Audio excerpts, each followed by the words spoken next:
La France reconnaît être officiellement entrée dans la 5e vague avec une épidémie de Covid-19 qui accélère, comme l'ont montré les chiffres de mardi. Près de 20 000 nouveaux cas quotidiens, soit plus de 7 000 de plus que 7 jours auparavant. Le taux d'incidence est désormais supérieur à 100 sur l'ensemble du territoire et il est notamment particulièrement élevé en Corse, en Provence-Alpes-Côte d'Azur et en région Pays de la Loire.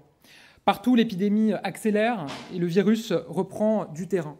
À ce rythme, le pays pourrait rapidement atteindre les niveaux du Royaume-Uni et de l'Allemagne qui enregistrent chaque jour près de 40 000 nouvelles contaminations alors que la moyenne française sur une semaine reste pour l'instant au-dessus de la barre des 10 000 nouveaux cas. C'est plus qu'en Italie et en Espagne.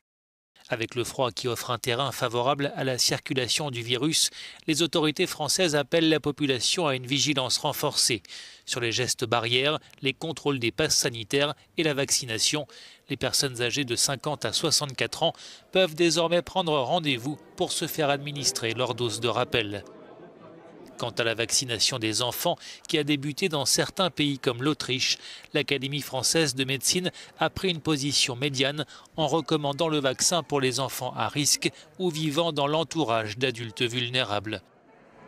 Aujourd'hui, 75% de la population française éligible au vaccin a reçu un schéma complet, tandis que plus de 6 millions de personnes n'ont pas été vaccinées.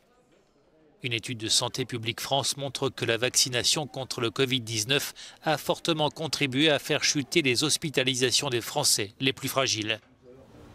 La crise sanitaire demeure source de tensions au sein de la population. En Guadeloupe, une grève générale a été décrétée contre le pass sanitaire et l'obligation vaccinale des soignants. السلام عليكم. لا تنسوا الاعجاب بالفيديو والاشتراك في القناة تشجيعا لنا لنستمر بنشر المزيد إن شاء الله.